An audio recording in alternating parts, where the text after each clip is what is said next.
네, 차량 동력 강및 제어 녹화 강의 시작하겠습니다. 오늘 진행할 주제는요, 내터럴 다이내믹스 컨트롤이라고 해서, 어, 차량 횡방향 그 동력학 제어 로직에 대해서 좀 배우려고 하고요. 가장 대표적인 게 ESC죠. 여러분들 많이 알고 계시는 ESC인데, 오늘은 좀 전통적인 ESC에 대해서 좀 자세히 좀 배워보고, 어, 다음 시간에도 좀 이어서 해보려고 합니다. 이어서 이제 횡방향 제어로직이 좀 여러 가지가 있고 이제 이게 이제 자율주행 분야랑 좀 많이 연관이 있기 때문에 조금 자세히 두 시간에 나눠서 진행을 하도록 하겠습니다. 네, 그래서 좀 이제 다시 좀 이제 리마인드 해야 될 내용들을 간단히 복습을 하고 진행을 할게요. 그래서 저희가 이제 차량 거동 모션을 표현을 할 때 이 이제 이너셜 프레임이라고 해서 이제 픽스된 전체 글로벌 좌표계를 하나 잡았죠. 라지 XYZ로 표현을 했던. 그렇죠? 근데 오늘 저희는 이제 보통 얘를 이제 플레인 모션으로 볼 수가 있죠. Z 방향으로 많이 움직이진 않기 때문에 XY 좌표에서 얘가 이렇게 움직이는 모션을 글로벌 좌표계 XY, 라지 XYZ로 표현을 했었고요. 그리고 이제 비클의 좌표를 하나 고정을 시켜서 얘가 이제 모션에 따라서 이제 Z의 방향이 이제 바뀌도록 하는 이제 비클 프레임이 있었어요. 그래서 얘를 이제 보통 스몰 XYZ로 표현을 했고 스몰 X를 차량의 종방향, 진행 방향, 차량의 행방향을 Y라고 표현을 했던 거죠. 그래서 지난 시간에 이 지금 좌표계를 가지고 우리가 이 비클의 거동을 키네마틱스에 의해서 구했고 다이나믹스에 의해서 카이네틱스에 의해서 식을 유도를 했었습니다.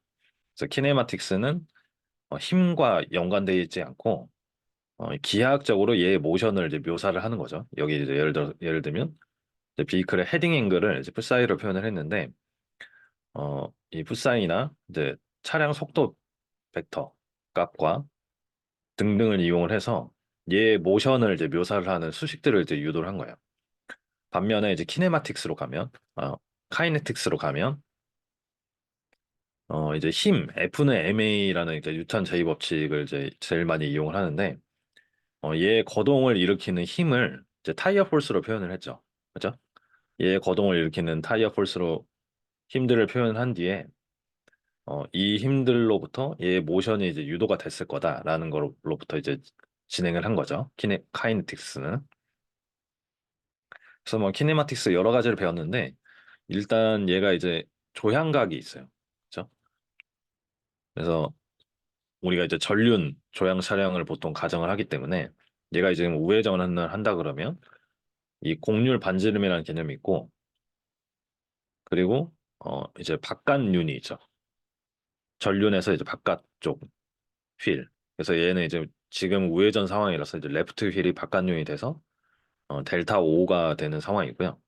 오른쪽에 있는 휠은 이제 이너, 안쪽에 있는 델타 I로 이제 표현을 했습니다. 그래서 얘네들이 이제 각도가 이제 미세하게 다른데, 얘네 둘의 이제 이 중간에 어떤 바퀴가 있다라고 생각을 하고, 이제 기하학적으로 유도를 해보면, R분의 L이라는 이제 네커만 앵글을 저희가 유도를 할 수 있었어요. 그래서 이게 정확한 정의는 아닌데, 평균 조향각이라는 게 정확한 정의는 아니고 제가 써놓은 건데, 어,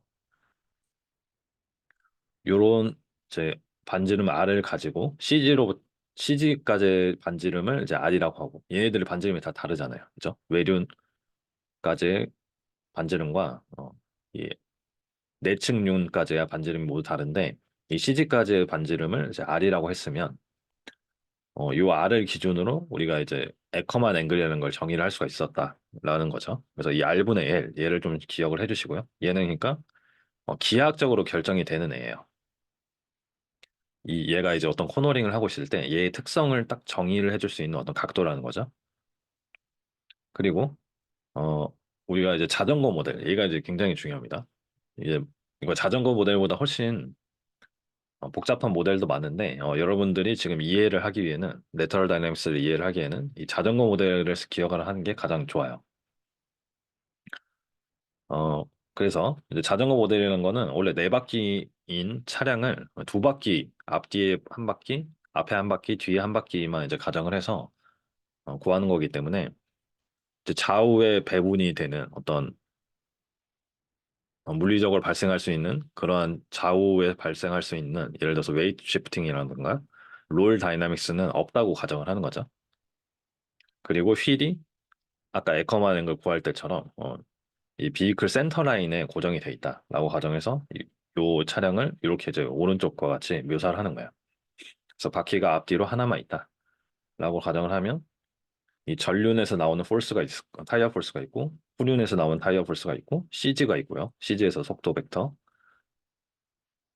그리고 전륜까지의 길이 LF, 후륜까지의 길이 LR, 전체 길이 R, 휠간 거리 L이 있죠. L. 그리고 이제 CG에서의 속도 벡터 VX, VY가 있는데 예로부터 우리가 이제 사이드 슬립 앵글, 바디 사이드 슬립 앵글 베타를 정의를 했고 휠 사이드 슬립 앵글 알파도 저희가 정의를 했었어요. 그렇죠? 어, 이거 지난 시간에 했기 때문에 자세히는 얘기를 안 하고 이러한 이제 물리량들로 들로 우리가 이제 차량 거동을 이제 묘사를 하는 거예요.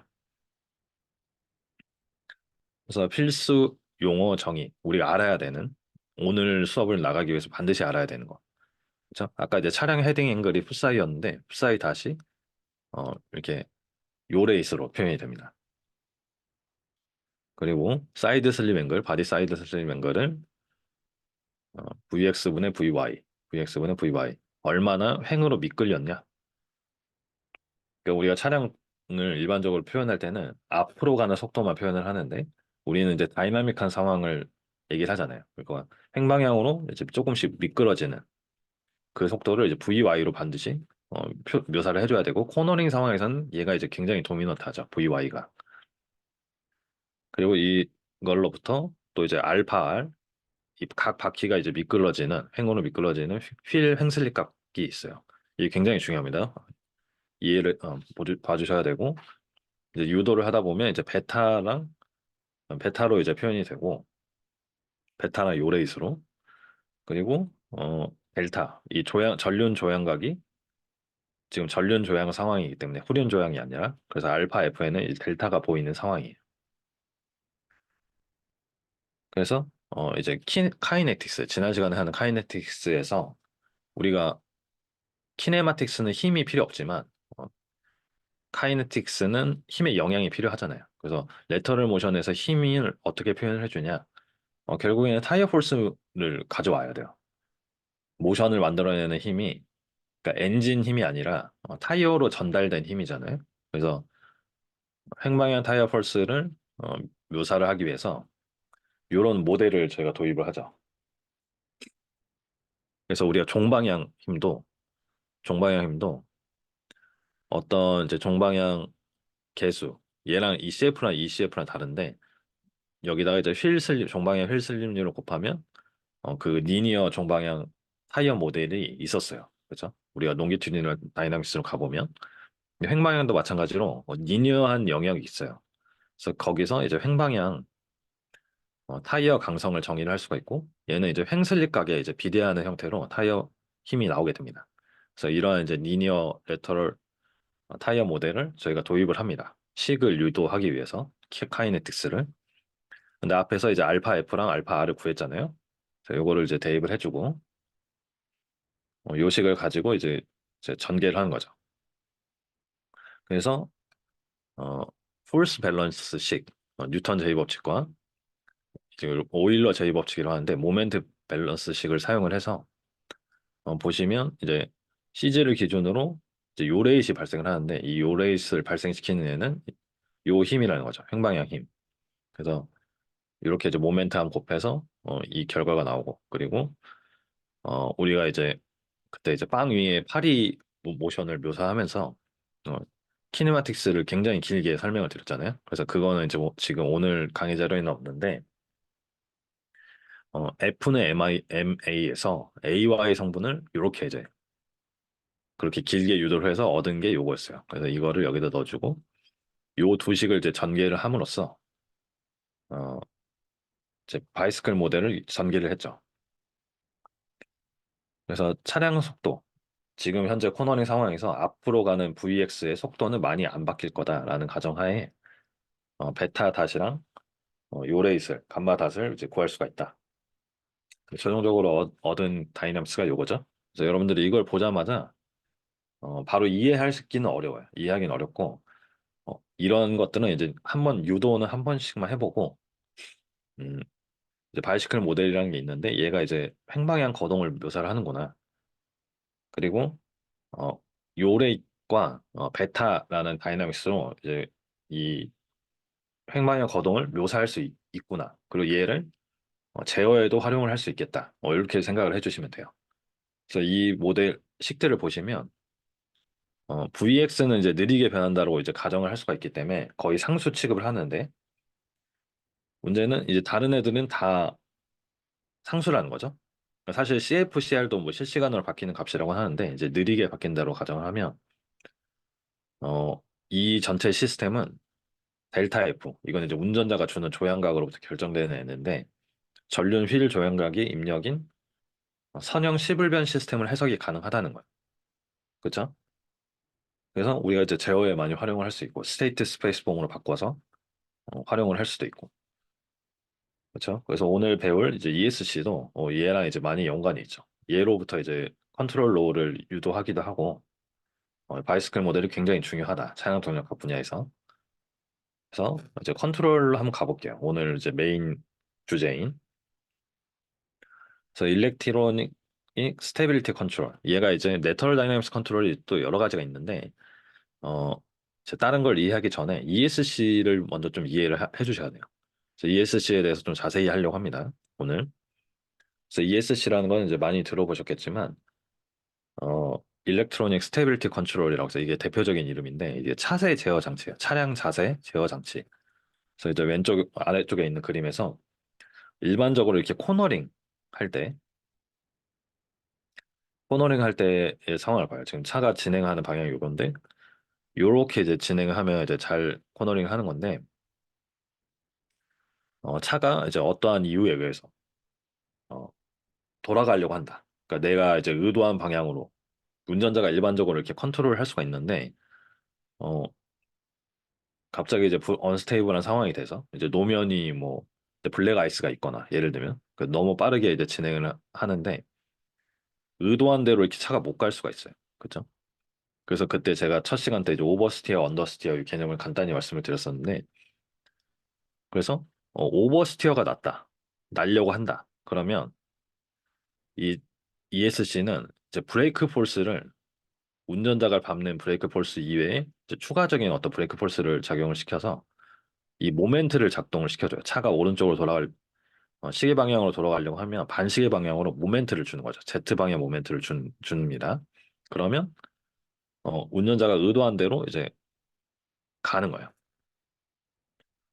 근데 이게 이제 ESC가 없다. 그럼 차가 이제 돌아가고 그래서 운전자는 카운터를 쳐요. 이제 스티어링을 반대로 치는데 이제 오버스티어는 사실 이미 오버스티어가 나면 이제 컨트롤하기가 굉장히 어려운 상황이라서 차가 이렇게 위험하게 다 돌아버린다. 이러한 상황입니다. 그래서 ESC가 이걸 이제 방지해 주는 상황이다. 그래서 이거를 이제 ESC의 목적을 얘기를 하자면 선회 중에 차량의 횡방향 거동 안정성을 확보하고 이제 운전자의 그 컨트롤 조종성, 조향 능력을 확보하는 게 굉장히 중요한 이제 ESC의 목적이에요. 그렇죠? 그래서 ESC는 이제 ABS나 이제 종방향 다이나믹스 컨트롤보다 굉장히 더 훨씬 더 복잡합니다. 나중에 이제 알겠지만 이제 종방향 다이나믹스랑 횡방향 다이나믹스가 이게 따로따로 움직이는 게 아니에요. 서로 영향을 줍니다. 서로 영향을 주는 그 개념을 좀 자세히 이해하실 필요가 있는데 ESC를 위해서 이제 센서로 측정하는 정보가 이제 또 여러 가지가 있어요. 이제 복잡하기 때문에 횡방향 상황이기 때문에 이제 스티어링 앵글, 운전자의 그 휠 스티어링 앵글을 알아야 되고 현재 요레이 그리고 종행 가속도 정보를 이용을 하고요. 그 차량 속도는 당연히 이용을 하고.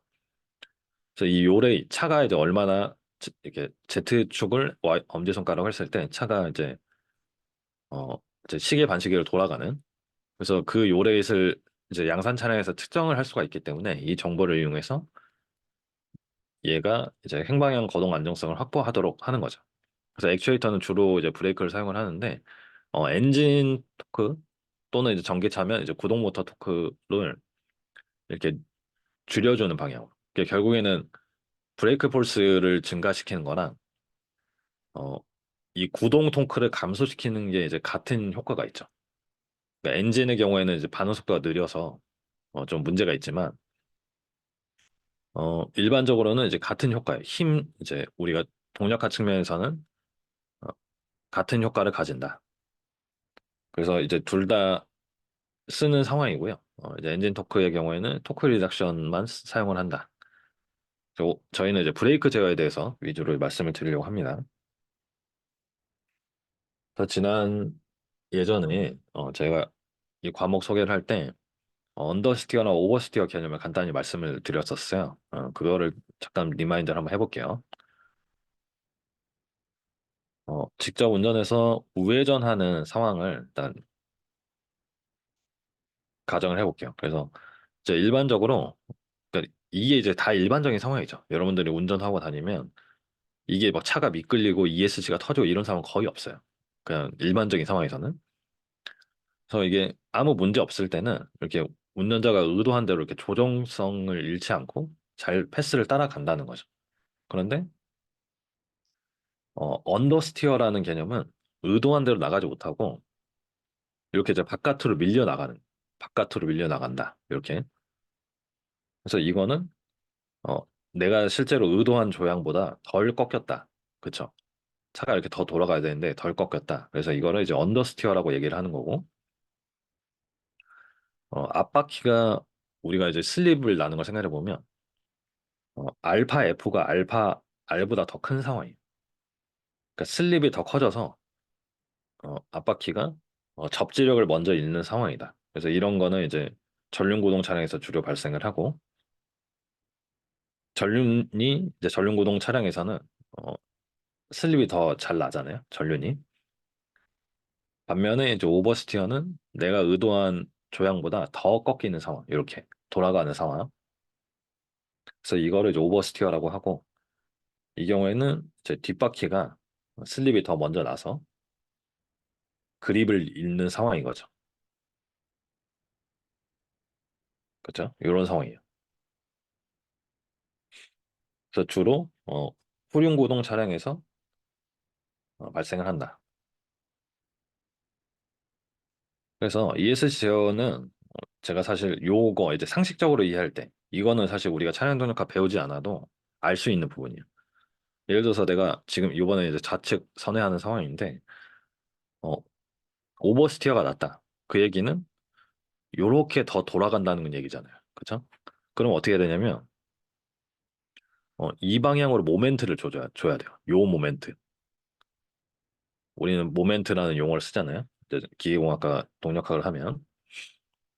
그래서 이 시계 방향으로 모멘트를 줘야 되는 상황인데 요 모멘트를 어떻게 구현을 해줄 거냐? 어, 외측 전륜 브레이크를 잡아줘요. 이렇게. 외측 전륜 브레이크.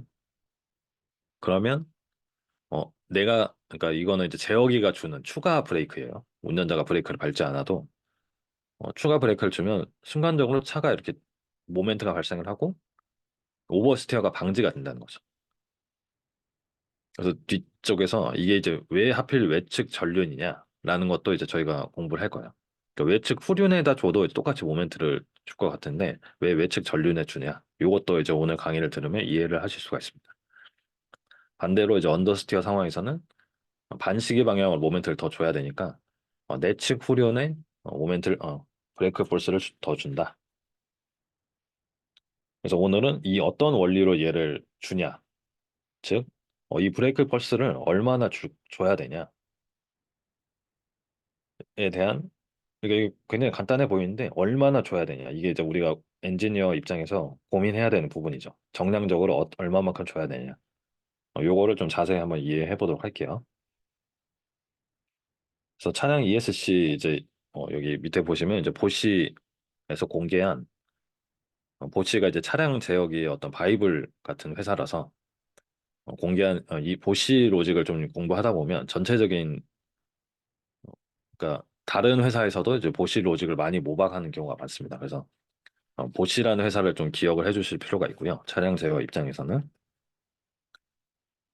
그래서 결국에는 이제 브레이크 폴스나 음, 여기 이제 엔진 토크를 이제 제어를 해줘야 돼요. 그래서 스로틀 밸브를 이제 전자식 스로틀 밸브를 제어를 하거나 브레이크 이제 밸브를 통해서 이제 브레이크 휠 브레이크의 압력을 제어를 해야 되니까 어 그러니까 ESC를 구현하려면 이제 액추에이터랑 엔진 브레이크나 엔진 토크나 휠 브레이크를 이제 제어를 해야 되는 상황인 거죠. 그래서 요거는 좀 기억을 해주시고 그리고 뭐 각종 센서들이 이런 식으로 이제 장착이 돼 있다.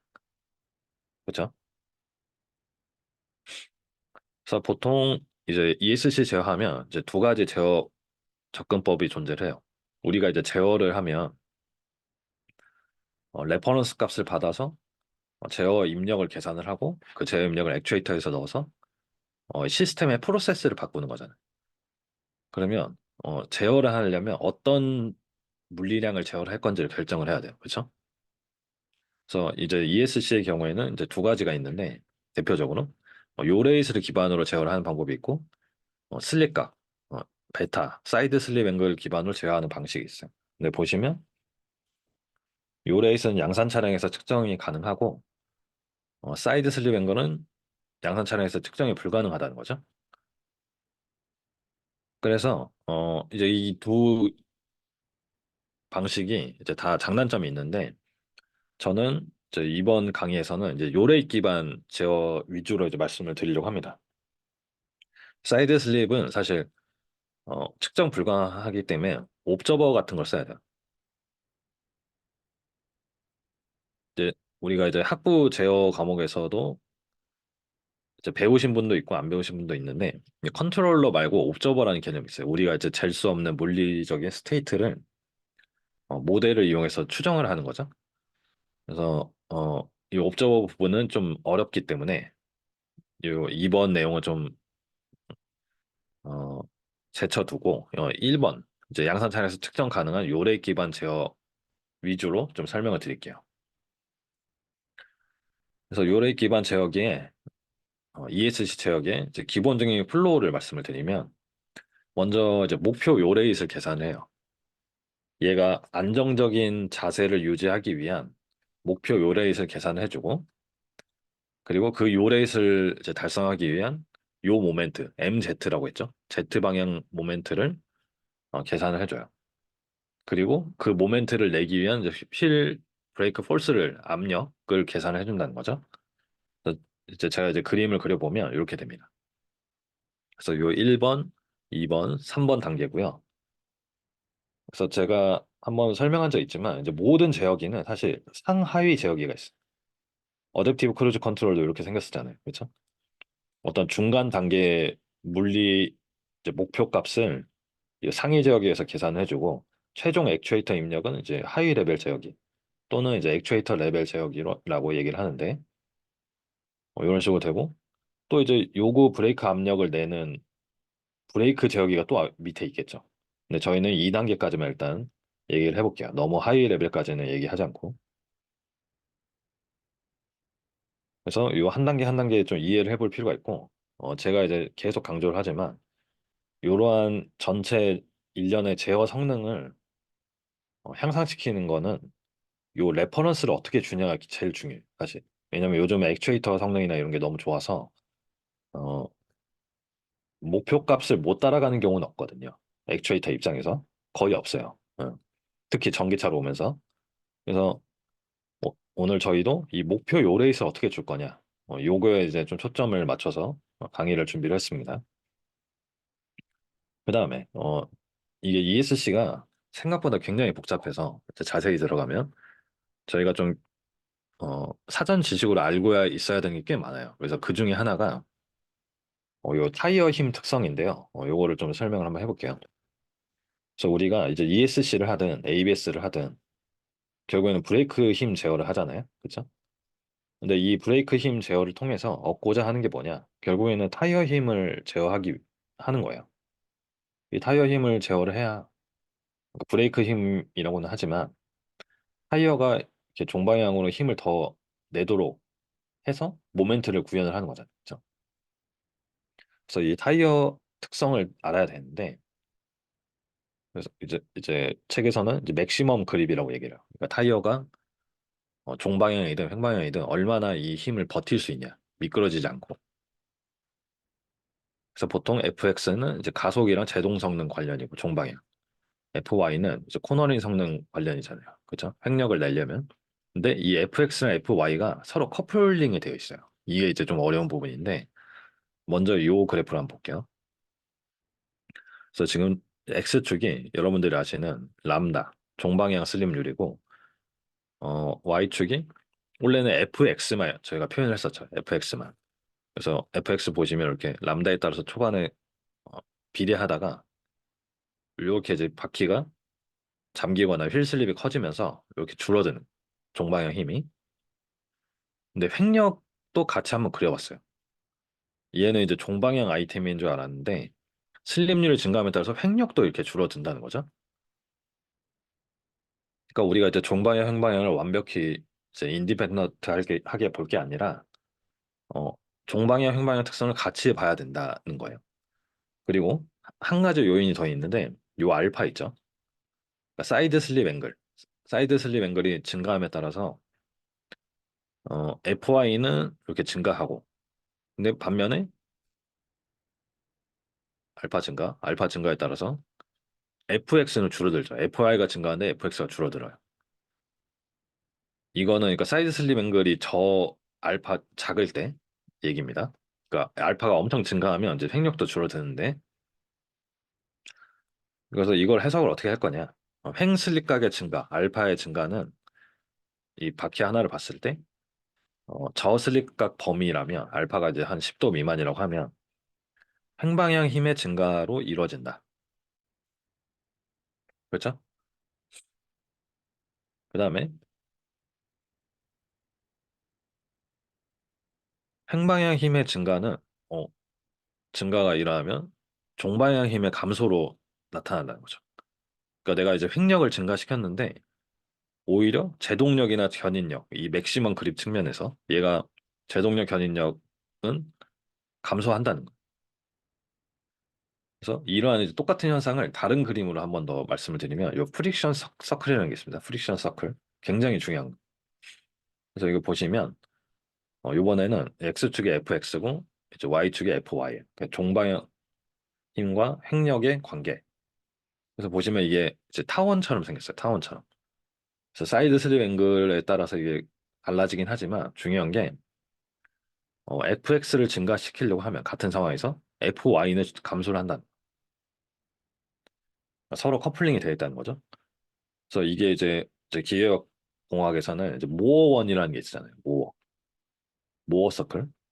이거랑 이제 비슷한 개념이에요. 응력의 모어원은 이제 수직 응력과 타우 전단 응력의 관계였는데 얘네가 어떤 원 관계를 갖고 있잖아요. 그러니까 최대 어, 수직 응력 지점에서는 전단 응력이 뭐 0이 되고 이런 거. 그죠? 그러니까 서로 수직인 애들인데 방향이 수직인 애들인데 서로 이제 커플링이 되어 있다는 맥시멈 값이. 그래서 이거랑 이제 비슷한 개념이다라고 생각을 해주시면 되고 여러분들은 FX나 FY가 이러한 어떤 원의 어떤 타원의 관계구나. 이거를 좀 기억을 해주세요. 지금. 자, 그래서 요레이 기반 제어기에 대해 설명을 드릴 건데 첫 번째 단계로 목표 요레이스를 어떻게 줄 거냐. 도대체 그냥 요레이스를 예를 들어서 오버스티어가 나면 그 반대 방향으로 차를 요레이스를 만들어주면 되는 건 알겠는데 얘를 얼마만큼 어떻게 줄 거냐. 요게 이제 문제인 거예요. 그래서 한번 생각을 해보자는 거죠. 어떤 값이 행방향 거동을 안정화하기 위한 이 목표 요레이스 될까? 그래서 스테디 스테이트 코너링이라는 개념을 생각을 해볼게요. 우리가 스테디 스테이트는 변화가 없는, 그러니까 시간에 따른 시간의 특성을 저희가 뺄 수 있는 거죠. 시간의 영향을 제외하고 생각할 수 있는 상황이에요. 자, 예를 들면 이제 이 곡률 반지름이 일정하고 속도 변화나 요레이, 요레이도 이제 변화량이잖아요. 이런 게 모두 0인 상황. 그래서 우리가 알고 있는 바이시클 모델을 구할 때 행력 평형식을 이렇게 구했어요. 그렇죠? 행력 평형식을 F는 MA 그리고 요레이 다이나믹스 요 식을 이용을 했습니다. 행력 평형식, 모멘트 평형식. 근데 여기다가 이제 스테디 스테이트 어, 가정을 하면 얘네들 다 0이 되잖아요. 그렇죠? 속도 변화가 0이고 요레이 변화가 0이다. 스테디 스테이트에서. 그리고 그러면 얘가 이제 이렇게 되고 왜냐하면 얘가 이제 오메가의 개념이에요. 이 지금 요레이시라는 것 자체가 우리가 알고 있는 R 오메가, V는 R 오메가에서 오메가의 개념이에요. 그렇죠? 얘가 이제 돌아가는 속도니까. 그래서 이 요레이스는 R분의 VX가 돼서 이렇게 이제 표현이 될 수 있고요. 어떤 이제 횡력이 타이어 폴스에 의해서 원운동을 하는 상황으로 이제 간, 간주를 할 수 있다는 거죠. 그리고 여기가 이제 좌변이 0이 되는 상황이고, 그래서 이거를 이제 연립을 해서 FY, YR로 FYF, FYR로 정리를 할 수가 있어요. 그래서 얘가 이제 1번식입니다. 그래서 이런 식들이 굉장히 이제 생소하실 텐데 일단은 어, 일일이 이제 손으로 유도하진 않고 제가 과정을 다 이제 적어놨어요, 지금. 그래서 1번식이 요렇게 유도가 됐다. 1번식 타이어 횡력에 관한 식이죠. 스테디 스테이트 언제? 스테디 스테이트 코너링 상황에서. 그래서 이게 전후륜 횡력에 대한 표현인데 우리가 타이어 횡력에 대한 다른 표현이 있죠. 그렇죠? 타이어 모델 요식 이게 요 그래프 이 그래프는 요번에 처음 지난 시간에는 안 넣었는데 타이어 횡슬립 각에 대해서 횡력도 이렇게 처음에는 리니어 하다가 횡슬립 각이 커짐에 따라서 이렇게 세츄레이션 되는 형태를 띠고 있어요. 마치 fx랑 람다의 관계처럼 그렇죠? 얘도 이런 모양이잖아요. 람다. 근데 fy도 이제 횡슬립 각이라는 개념으로 이렇게 이제 리니어한 구간이 지나서 이제 이렇게 잠기는 게 아니라 이렇게 횡령이 확 떨어지는 형태로 되어 있다. 그래서 여기도 이제 횡방향 코너링 스티프니스라는 개념이 있다고 했죠. 종방향 코너링 스티프니스가 있고, 그래서 이 보통은 이제 횡력이 적기 때문에 요 이제 리니어 타임 모델을 사용할 수가 있어요. 그래서 횡슬립각은 알파 F랑 알파 R은 이렇게 이제 구할 수 있죠. 지난 시간에 배운 베타랑 이제 조향각으로 이제 표현을 할 수가 있어요. 요 레이스로. 그래서 이걸 3번식, 이걸 2번식이라고 했을 때 3번식을 2번식에 대입을 하고 자, 눈으로 따라오세요. 3번식을 2번식에 대입을 하고 F 앞에 1번식에서 FY랑 FY에 관한 그 유도식이 있었죠. 그래서 두 개를 갖다고 놓으면 델타로 정리를 할 수가 있어요. 델타로.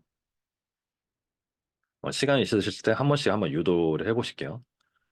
이게 중간 과정이 너무 복잡해가지고 다 이거를 새로운 개념이 너무 많은데 이거를 다 이해하기는 힘들고 하나하나 그냥 일단 따라 해보시면서 생각을 해보셔야 돼요. 물리적으로 얘가 어떤 의미인가. 그래서 정리를 해보면 요 결과로 이룹니다. 이렇게.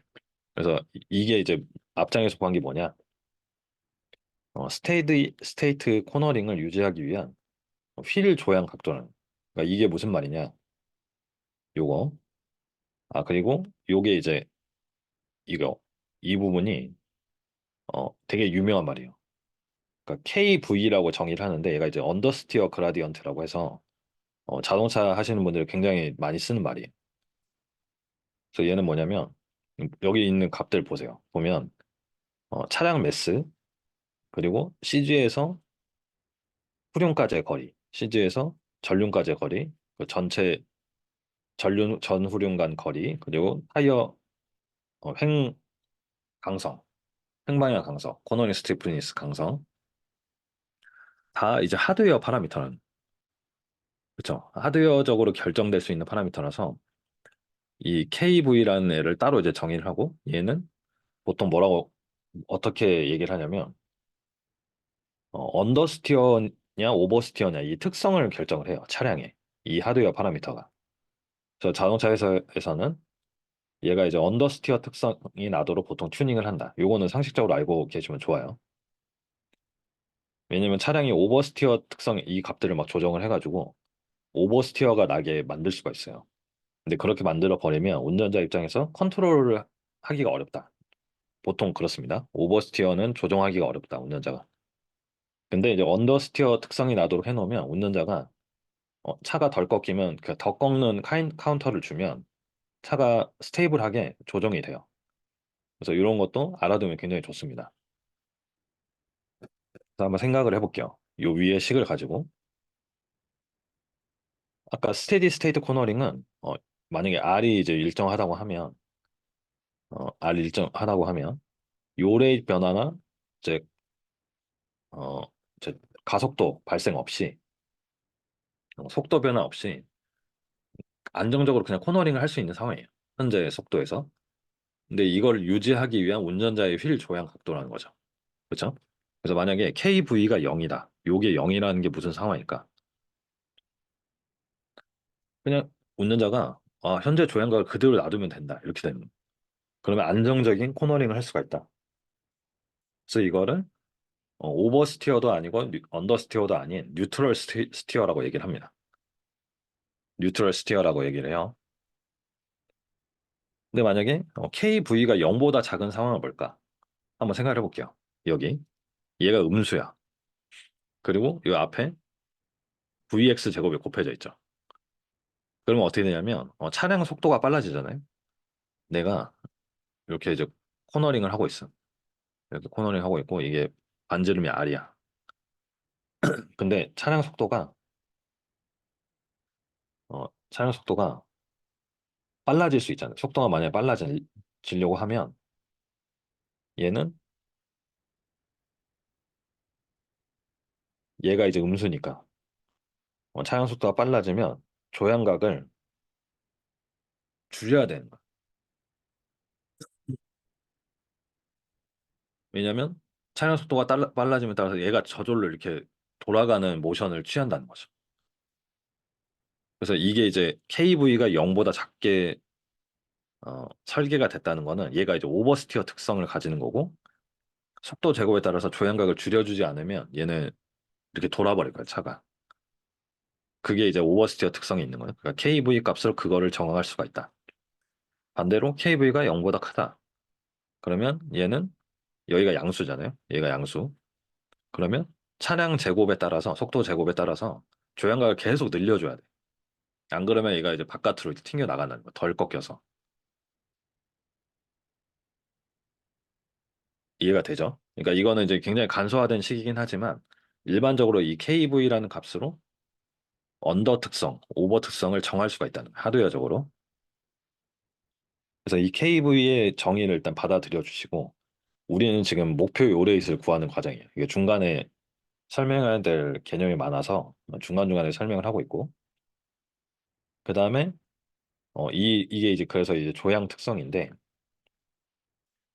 마지막으로 이 캐릭터리스틱 스피드라는 개념만 조금 이해를 해주시면 돼요. 그래서 내가 만약에 뉴트럴 스티어다. 요거 좀 얘기해 볼게요. 만약에 KV가 0이면 어떻게 되냐면 이게 0이잖아요. 그럼 이 각도 얘가 뭘까요? 요 R분의 L, 델타를 R분의 L로 하는 게 뭐냐면 에커만 앵글이에요. 에커만 앵글. 요게. 그렇죠? 기억을 해보면. 그래서 뉴트럴 스티어에서는 요 에커만 앵글에 해당하는 형태로 휠 조향각만 계속 유지를 해주면 스테디 스테이트 앵글을 속도에 상관없이 계속 낼 수가 있는 스테디 스테이트 코너링을. 근데 언더스티어 경우에는 이렇게 위로 가버리고 속도에 따라서 조향각을 올려줘야 되는 거고 언더스티어는 오버스티어는 이렇게 조향각을 줄여줘야만 스테디 안정적인 조향을 할 수가 있다. 코너링을 할 수가 있다. 그래서 여기서 우리는 이제 일반적으로 우리 차량들이 이제 언더스티어 특성을 내게 생산이 돼요. 그래서 이제 언더스티어 특성 차량을 보는 게 좀 중요하거든요.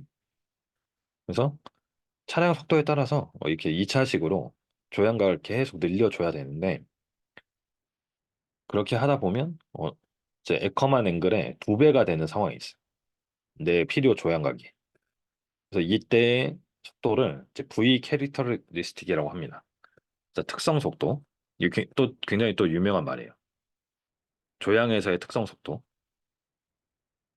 그래서 스테디 스테이트 코너링. 다시 한번 얘기하자면 R이 일정하고 가속도가 일정할 때 어, 이 코너링 특성을 유지하기 위한 조향각이 에커만 앵글의 두 배가 되는 상황의 속도를 어, 구할 수가 있죠. 그래서 앞에서 보시면 요식이 이게 이제 최종 결과식인데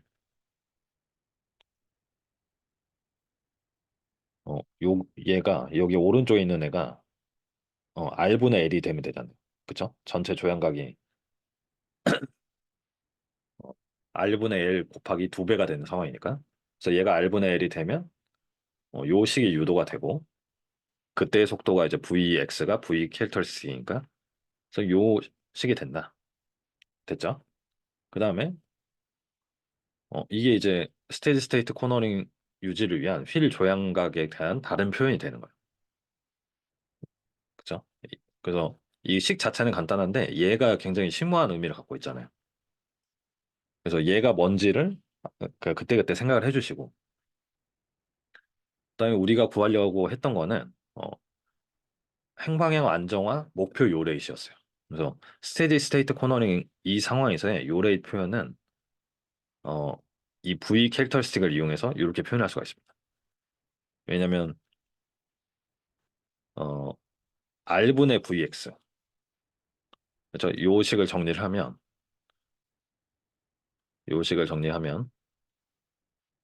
VX가 R분의 V 아니 감마가 R분의 VX 요레이시 R분의 VX이기 때문에 어, 요레이스로 정리를 할 수가 있어요. 요 위의 식을. 그래서 요레이스 정리하면 최종적으로 요식 요게 나옵니다. 그래서 최종 정리.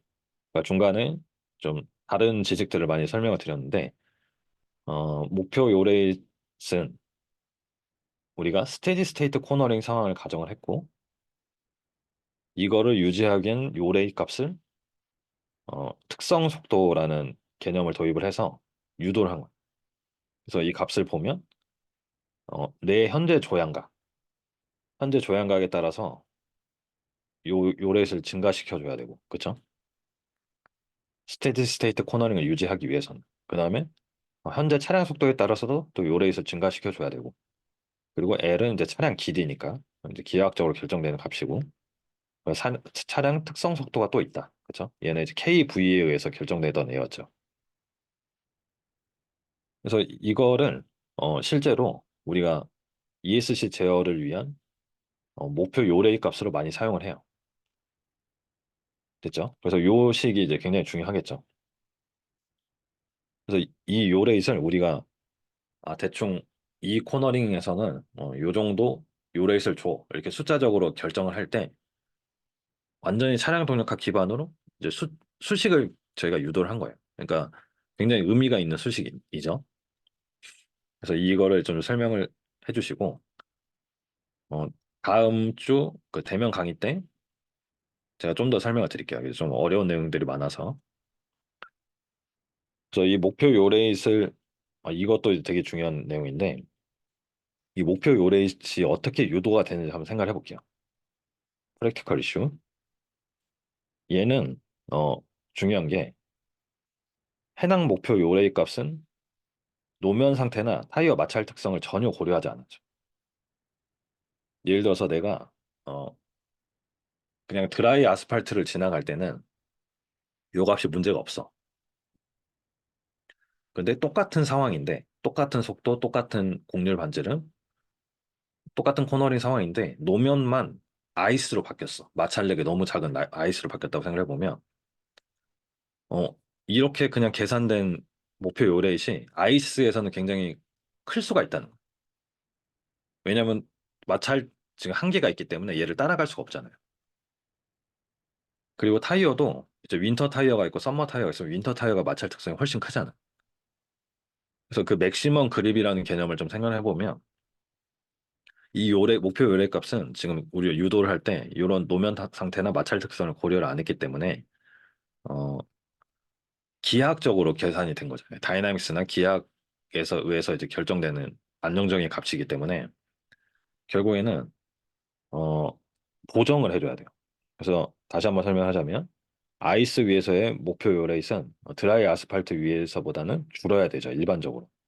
왜냐하면 아이스 위에서는 그 요레이트를 내려면 브레이크 포스를 충분히 내줘야 되는데 마찰 부족으로 따라가지 못할 수 있죠.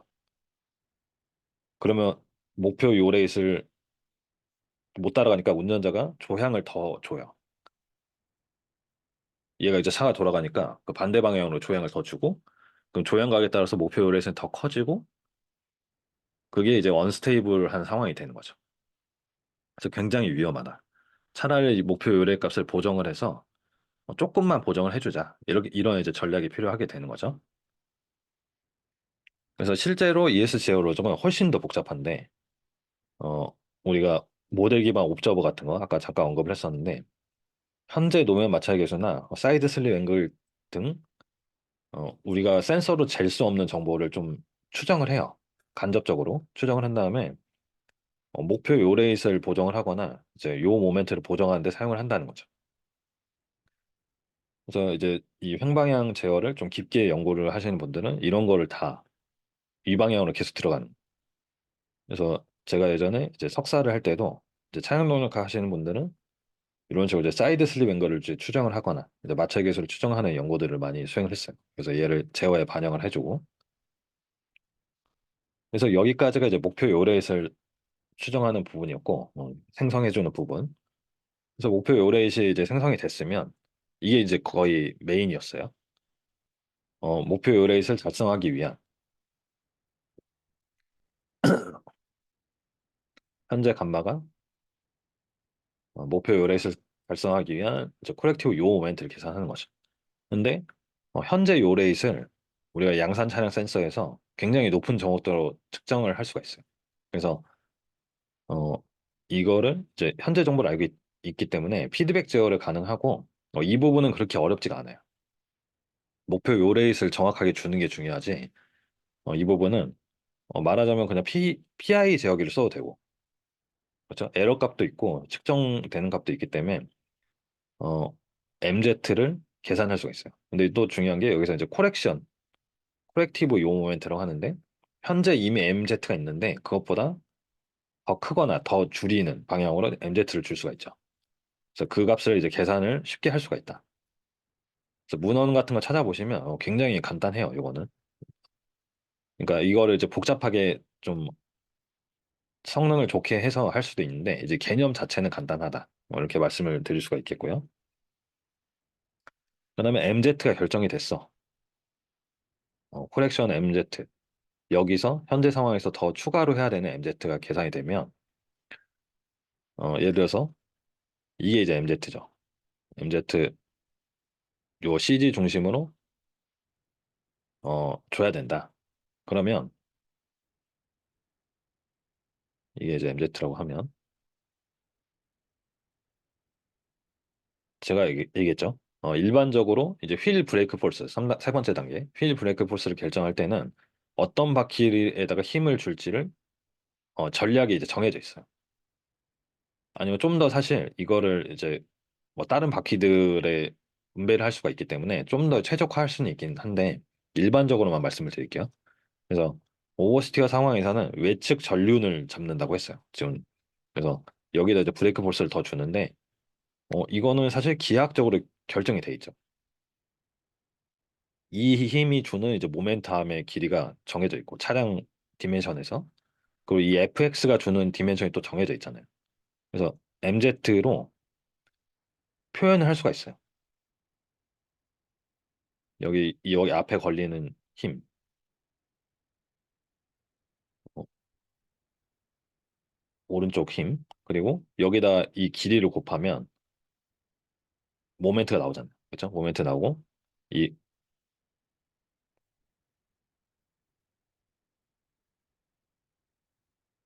여기서 R은 이제 오른쪽을 얘기하는 거예요. 오른쪽. 그래서 얘가 이제 MZ가 되잖아요.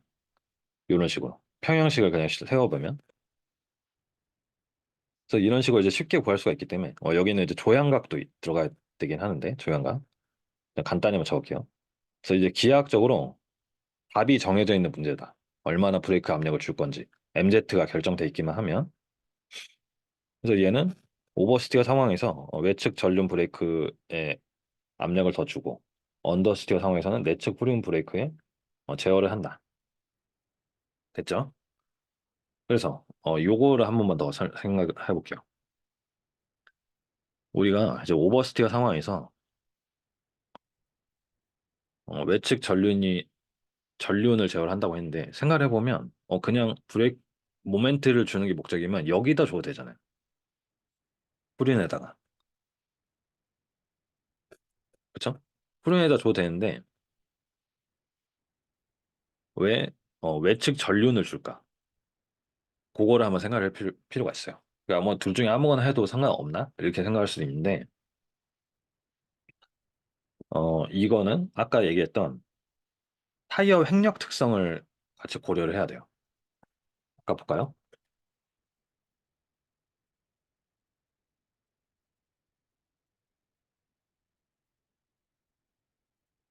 자, 요 그래프 있었죠? 어, 제가 그 브레이크 폴스를 X 방향으로 더 주면 브레이크 폴스를 X 방향으로 더 줬어요. 더 주면 횡력이 감소를 해요. 그렇죠? 요 커플링 이펙트를 한번 생각을 해주시면 볼게요. 그래서 여기서 이 횡력을 FX를 증가를 시키잖아요. 종방향 힘을. 그럼 횡력이 줄어들어. 원래 이렇게 길었던 애가 줄어들어. 그래서 이 줄어드는 효과조차도 모멘트를 증가시키는 효과를 만들어내잖아. 그렇죠? FX가 증가하는 것도 모멘트를 증가시키고 이 횡력이 줄어드는 것도 모멘트를 증가시켜. 근데 반면에 여기다가 내가 브레이크 폴스를 주면 이렇게 횡력이 줄어드는 효과는 반대 방향 모멘트 효과를 일으키죠. 그렇죠? 화살표가 원래 이렇게 길었던 애를 이렇게 줄였어. 그러면 반대 방향으로 모멘트를 주는 효과가 있는 거죠. 종방향 힘을 이렇게 주는 거는 어, 원하는 방향으로 모멘트를 주는 건데 횡력에 감소하는 것까지 효과를 생각을 하면 전륜을 제어하는 게 좋다는 거예요. 이 상황에서는. 됐죠? 그래서 이거를 이제 타이어 횡력 특성까지 고려를 하면 이것까지 저희가 이해를 할 수가 있는 거예요. 됐죠? 이게 언더스티어는 이제 반대 상황으로 좀 이해를 해주시면 되겠고요. 자, 마지막 자료입니다. 그래서 ESC의 이제 전통적인 제어 방식은 저희가 오늘 좀 설명을 드렸고 좀 더 설명드릴 내용이 많아요. 그리고 다음 시간에 이어서 좀 할게요. 참고로 ESC는 어, 이제 자동차 브랜드에 따라서 다양한 이름이 존재한다는 거죠. 뭐 VDC, 뭐 대표적인 게 DSC, 다이나믹 스테빌리티 컨트롤. 그러니까 이 내용이 다 같은 말이에요. 그러니까 요 스테빌리티 컨트롤. 사실은 이제 이러한 ESC나 모든 차량에 들어가는 로직은 차량 부품 회사에서 만들어요. ABS나 ESC는 예를 들어서 현대자동차면 현대자동차에서 자체 개발하기보다는 어, 보쉬나 뭐 컨티넨탈 이런 자동차 부품 회사 있죠. 그런 데서 모비스 이런 데서 만들고 어, 자동차 브랜드에 이렇게 넣는 형태로 되어 있어서 만든 애들은 다 그 부품 회사로 정해져 있는데 이제 브랜드에 들어감에 따라서 이제 이름을 바꾸는 경우가 많습니다. 그래서 결국엔 다 같다. 이렇게 생각을 해주시면 되겠고요.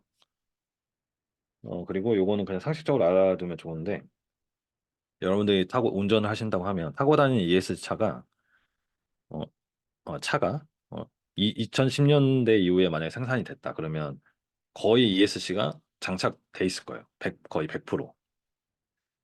이거는 이제 ESC 장착 시에 사고율이 뭐 많이 낮아진다는 통계가 있어서 이게 이제 법규화된 거죠. 법제화 돼가지고 ESC가 모든 차량에 미국도 그렇고 유럽도 그렇고 이제 장착 의무화가 돼야 된다라고 해서 장착이 되어 있는 상황이고 이제 여러분들이 운전을 하시면 이미 ESC가 적용되어 있을 확률이 큽니다. 그래서 항상 ESC가 작동을 하고 있고 일반적으로는 ESC가 터질 일이 없어요. 그러니까 도심에서 주행을 한다 그러면 정말 과격하게 하거나 사고 나는 상황이 아니면 그래서 이제 ESC의 존재를 모르실 수가 있는데 실제로 이게 매우 다이나믹한 상황이 되면 굉장히 이제 도움이 되는 안전 장치다. 그래서 ESC 이제 차에 보시면 이런 이제 해제 이런 오프라고 써져 있는 버튼이 있어요. 그래서 이제 노멀리 온 돼 있고 ESC를 해제를 위해서는 해제 버튼을 의도적으로 눌러야 된다. 이렇게 생각을 해주시면 되겠습니다. 됐죠? 그래서 기본적인 이제 ESC의 작동 원리를 오늘 본 강의를 통해서는 좀 이해를 해주시고 다음 시간에 이제 ESC에 대해서 좀 더 이해를 더 해보고 다른 내터럴 다이내믹스 컨트롤 종류에 대해서 좀 설명을 드리도록 하겠습니다. 네, 마칠게요. 고생 많으셨습니다.